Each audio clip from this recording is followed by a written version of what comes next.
Hey everybody, welcome back to our final Homemade for the Holidays baking edition. So Kate and I have been super excited waiting to show you guys these simple recipes from our home to yours. We really hope that you're going to enjoy them, and we hope that you give them a try over the holidays. So to find step-by-step instructions and the ingredient list, you can check out the library website underneath virtual programs. Underneath Get Ready for the Holidays with Stacy and Kate. So I'm going to show you how to do my mom's Christmas peanut brittle. This is a super easy recipe that you can follow and do right in the microwave. Following that, Kate's going to show you guys how to do a very simple, easy fudge with just 2 ingredients, and it tastes so good. So thank you all for joining us over the last 4 weeks with the virtual Homemade for the Holidays. We hope to see you all soon in the library branches, and we wish you all a very Merry Christmas and a safe and happy New Year. Take care, guys. Bye.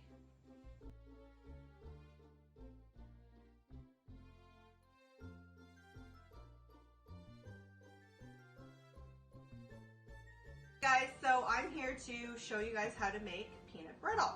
So to start, you use a cup of sugar, because we need lots of sugar for this recipe. So I just pour it into my casserole dish.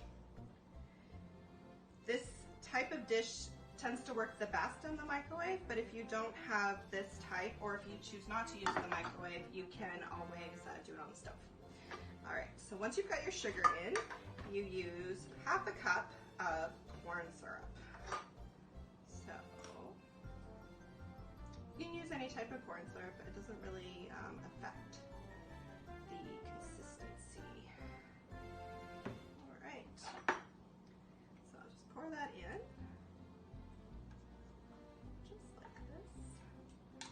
And then you stir it really well until everything's all incorporated. So you want it to connect all together. And then after this is all stirred up, we're gonna put it in the microwave for 4 minutes on high. Okay, and then we'll be back. Okay guys, so this is what it looks like after 4 minutes in the microwave. It's very hot, so make sure to use oven mitts. So the next step is to add some peanuts. So you can use salted peanuts if you'd like. You can do unsalted. And basically it's about 1.5 cups. Sometimes you can add a little more. I've got a 3/4 cup measuring cup here. So I like lots of peanuts in mine. Make sure to use your oven mitt because I'm telling you, it's hot. So you stir it really good. And then you pop it back in the microwave for 4 minutes on high. And we'll be right back, okay? Okay guys, so we're back, and this is what it looks like. Bubbling away, super hot. So the next step is to add, check the recipe, half a teaspoon of vanilla. So just like that. And then put the lid on that because we don't want it to spill. You can hear it sizzling. And then it smells really yummy after you do this. So a tablespoon of butter. Make sure you use the oven mitt and hold your pot. Stir this in. So after this gets all mixed up, we're gonna put it back in the microwave for 2 minutes on high. And then after that, we will be adding some baking soda and pouring it out on our baking sheet. So we will show you those steps and we'll be right back.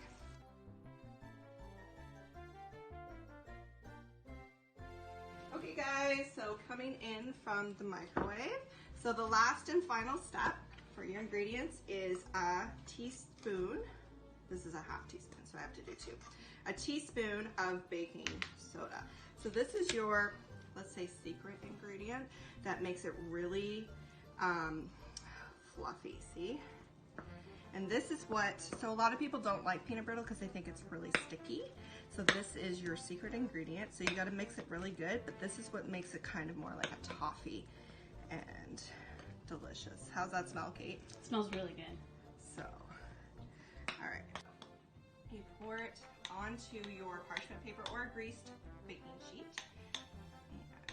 And I always find this really awkward and hard to do this way because the dish is really, really hot. So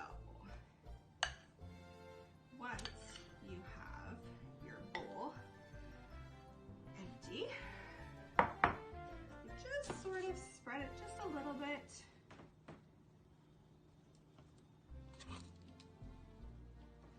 And then I'm gonna let it cool for about a half an hour to an hour. And then we will be back to break it up into pieces, okay?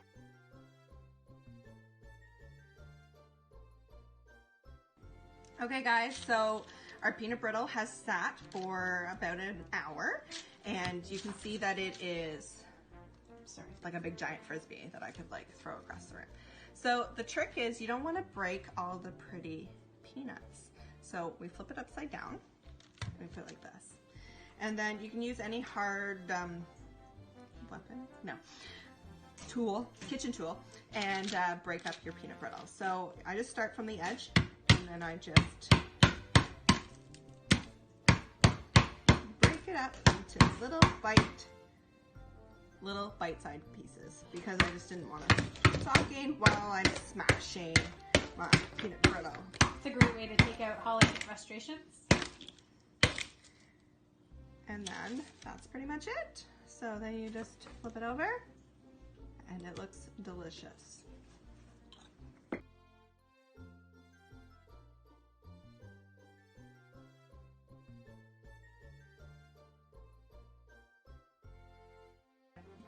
Alright, so now that we've made Stacy's peanut brittle, we're gonna make my easy 3-minute fudge.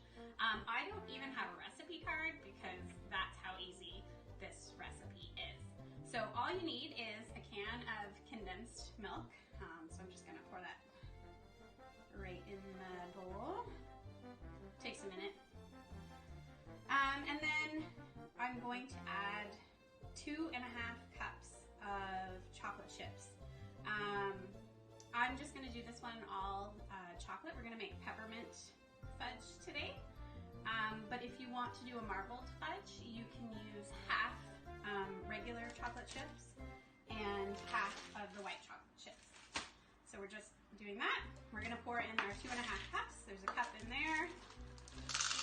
And you can kind of approximate it because it kind of all depends.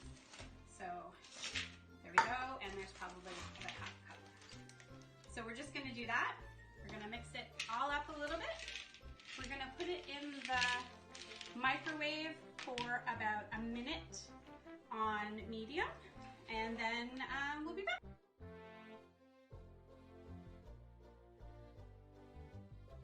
Then you're just gonna make sure your chocolate chip is melted just by mixing it all together. So if you find that it's not melted, you can put it back in the microwave just for little bits at a time until it is. So you're just gonna stir that all up until it's incorporated. It's okay if you get little chunks of chocolate chips because some people like to mix them in anyway. You can also add anything you want at this time. If you're just doing plain chocolate, you're gonna add a teaspoon of vanilla, but we're gonna do peppermint today, and I'm gonna be bad and just estimate it. So just a little goes a long way with peppermint though. There you go. So then you're just gonna mix that in. And so then your consistency kind of looks like that now. So it's a bit sticky. And then I just have just a square pan, but you can also make it higher by using a loaf pan instead. And then you're just gonna kind of plunk it out like that.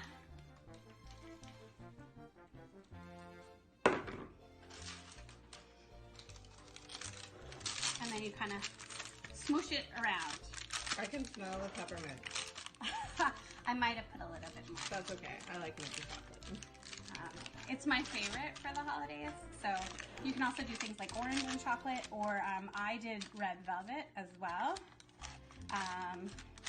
And for that, I just did white chocolate, and I did milk chocolate, but I added some red food coloring, similar to what you would do for red velvet cake.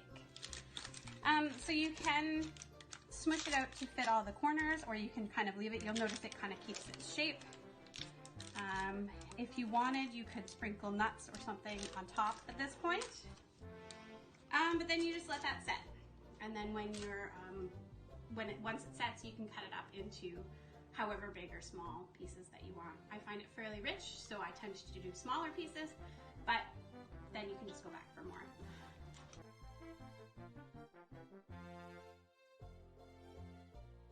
Is your mouth watering after all that? Mine sure is. Thank you for joining us this week again to share our favorite baking recipes. Stacy's peanut brittle is a favorite all around the library, and my fudge is one that's so easy that even my kids can make it by themselves. So it's a recipe we pull out time after time, and it can be easily adapted to suit your needs. This week, I would love it if you could share your favorite recipes for this time of year. And if you can't share your secret recipes, if you could just let us know what your favorite thing to make or eat around this time of year is.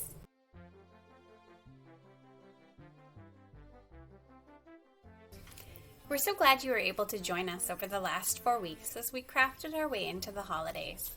Next year, I hope that we'll be able to see each other in person for some of these programs. But in the meantime, we hope that you have a very happy holiday, however you're celebrating, and are wishing you all the best for the new year. We'll hopefully see you soon. Bye.